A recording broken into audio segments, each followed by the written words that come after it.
Bien, bonjour à tous, bonjour à toutes, j'espère que vous allez tous et toutes bien. On se retrouve aujourd'hui pour la review de l'épisode 2 de Creature Commando.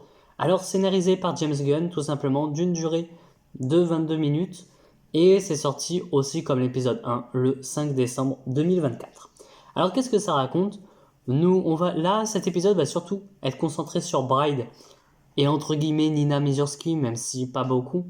On va les suivre dans le manoir de Frankenstein pendant que Circe va apprendre, voilà, tout en rotant, voilà, ça me saoule, mais bon, bref, euh, tout en apprenant comme quoi il y a le fameux équipe des créatures commando. Alors, ils savent pas que c'est l'équipe des créatures commando, mais en tout cas, on apprend comme quoi Circe est au courant, comme quoi il y a de l'armée, des renforts qui sont arrivés, et donc on va décider de les combattre. Et on va apprendre aussi un peu plus sur l'histoire de Bride avec les deux Frankenstein, on va être très honnête, voilà. Mais on va en apprendre un peu plus sur l'histoire de Bride, tout simplement. Alors, mon avis, eh ben, j'ai préféré cet épisode à l'épisode 1. L'épisode 1 était cool, mais cet épisode 2 était largement plus cool. Euh, on nous offre une bonne origin story de Bride, même si je la trouve un peu plus différente du coup des comics, mais très légèrement. Alors, à part qu'il y a eu quelque chose, ça fait un peu bizarre, c'est que, alors, il y a deux scènes de sexe. Voilà, je sais pas si j'ai le droit de le dire, le mot, sur YouTube, mais il y en a deux scènes. Et alors, il y a un truc, c'est que ces deux scènes-là. Alors, la première, bon, à la limite, t'entends que les bruits, à la limite, c'est pas dérangeant. La seconde, tu vois quand même, sauf que c'est vraiment le créateur de Bride. Je en parle tout de suite, hein, parce que de toute façon, je vais l'oublier. C'est vraiment le créateur de Bride qui va coucher avec elle. Donc, déjà, c'est un peu son père qui couche avec sa fille. Et en plus, Bride est un cadavre. Elle est morte. Donc voilà. Bref, passons. Mais bon, sinon voilà, on a une origin story, on apprend un peu ses relations avec les deux Frankenstein, on apprend comme quoi elle pouvait pas se blairer l'autre, ce que dans les comics, alors elle peut pas ne pas se le blairer, mais alors je vais pas trop spoiler parce que peut-être, parce qu'en fait, il pourrait y avoir un petit changement qui fait que quand même, ils ont été, enfin, il s'est passé ce qui s'est passé. Si vous avez suivi mes dossiers de la Justice League, vous savez ce qui se passe pour Bride et pour Frankenstein. Donc voilà. Après, c'est dommage du coup que ils en parlent pas. Voilà, ça n'a pas été fait, mais bon, bref, pas grave. Passons. Donc voilà, c'est un très bon épisode, on a une très bonne origin story. Et on en apprend très légèrement sur Nina Mizurski, qui a totalement l'origin story du Flashpoint. Là, on va être honnête. Alors, même si c'est vrai que je ne l'ai pas dit dans l'épisode 1, mais parce que du coup, c'est encore mieux d'en parler dans l'épisode 2, c'est que il y a l'origine story du Flashpoint, c'est sûr. En disant que c'est son père qui l'a créé, etc.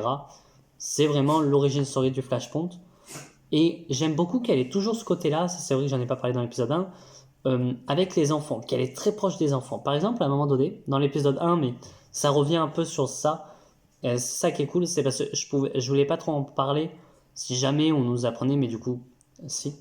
En fait, à un moment donné, t'as un petit gosse, un gamin, quoi, qui va regarder par la fenêtre de leur gros blindé, ils arrivent tous ensemble, et il voit Nina, il lui fait coucou, Nina va faire coucou. Bon, après, évidemment, avec le faciès qu'elle a, c'est sûr que les gens ne veulent pas trop, voilà, ils ont peur, mais du coup, ça me réconforte dans l'idée que, justement, ils aient gardé les deux origin story, même s'ils en ont mis beaucoup plus sur les origin story Flashpoint. Mais bon, bref. Et alors, le seul défaut, c'est que vraiment, euh, toujours pardon, j'ai dit musique, les musiques sont vraiment très peu présentes. Il n'y a pas de musique en fait dedans. Genre, j'ai l'impression de n'entendre aucune musique de bout en bout. C'est ça qui est dommage. Alors, le point négatif, bon bah, les musiques, évidemment. Euh, L'un des défauts, mais en fait, en y repensant, c'est moins un défaut, même si ça va me saouler si c'est que ça. C'est Frankenstein qui est juste le stalker ultime, quoi. Ça me gêne. Ça me gêne que ça soit ça. Après, ça peut mieux se faire, tu vois. Tu peux te dire aussi, en fait, ça, alors, je pense pas que Gunn parte dans ça, mais j'ai peut-être, j'émets peut-être une petite hypothèse, c'est que est-ce que c'est pas des faux souvenirs qu'elle va avoir? Même si j'ai pas l'impression, mais bon, ça pourrait être cool. Le seul défaut que j'ai, c'est la princesse Ilana, où j'ai quand même un peu de mal, entre guillemets, c'est avec le fait que elle veut se taper Rick Flag. Elle veut se taper Rick Flag. Elle a juste envie de ça. Ça me gêne un peu. Même si la scène est masquée par de l'humour à côté, où t'as, comment il s'appelle, Docteur Phosphorus, qui est, bon, ils sont à l'extérieur de la pièce évidemment, où t'as le garde, et t'as les blagues de Alan Tudyk qui marchent excellent, enfin excellent. Moi c'est en VF, mais même les blagues marchent très bien en VF. Enfin voilà. Voilà, les blagues marchent bien en VF quand même. C'est des blagues pas non plus débiles, mais qui marchent. Voilà, c'est des blagues qui marchent, franchement, assez drôles, voilà. Après la scène avec le cadavre, etc., où c'est Eric, non, c'est pas Eric, c'est le docteur Frankenstein qui couche avec Bride, on pouvait s'en passer de celle-là.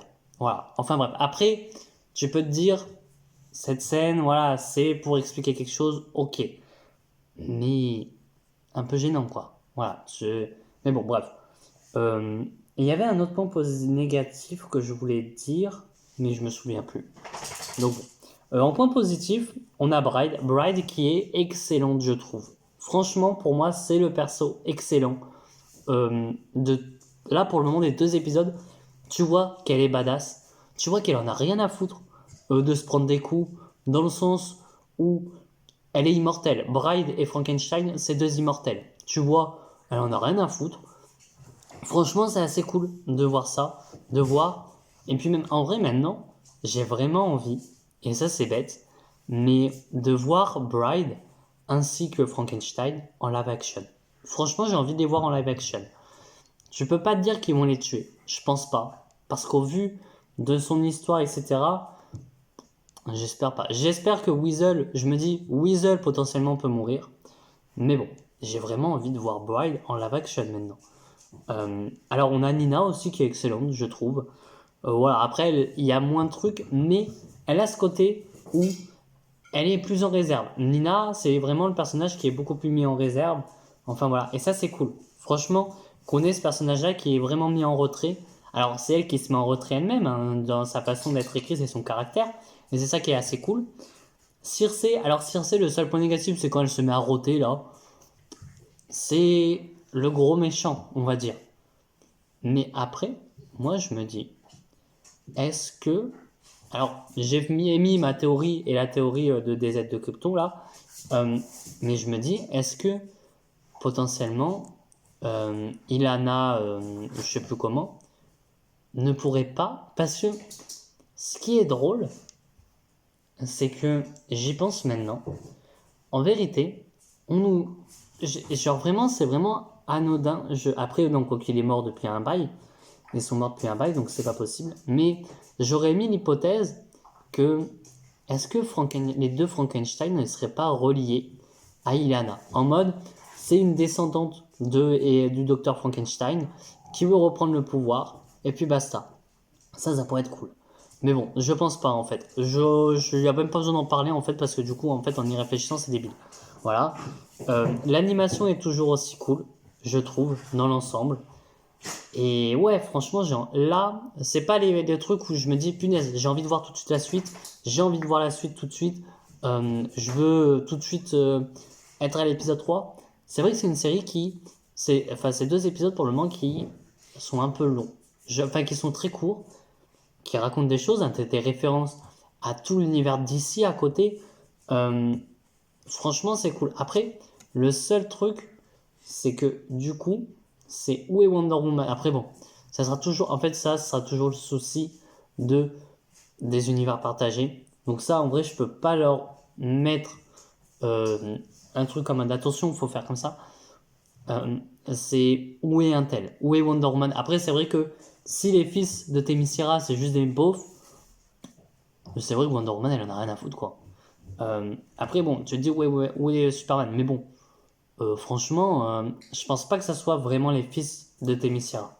J'espère me tromper et qu'on va nous montrer quelque chose de plus fort, mais je pense que ce n'est pas les fils de Themyscira. Je pense que c'est juste des gars lambda qui sont là juste parce que Circé avait besoin de renverser le pouvoir du Boukistan, je sais pas comment ça s'appelle, je sais plus, et que du coup, elle a tout dit, elle a dit des choses à certaines personnes qui, eux, pensent du coup être les fils de Themyscira, et du coup, c'est pour ça qu'ils y vont.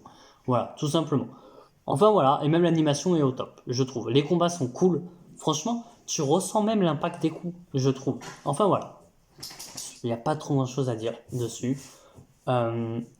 J'espère en voir un peu mieux dans l'épisode 3. Apparemment, je dis bien apparemment, l'épisode 4 serait quand même assez cool. J'ai hâte de le voir. Maintenant, à voir ce que ça va donner. Et moi, je vous dis à très bientôt et à très vite pour de prochaines vidéos. Allez, ciao tout le monde.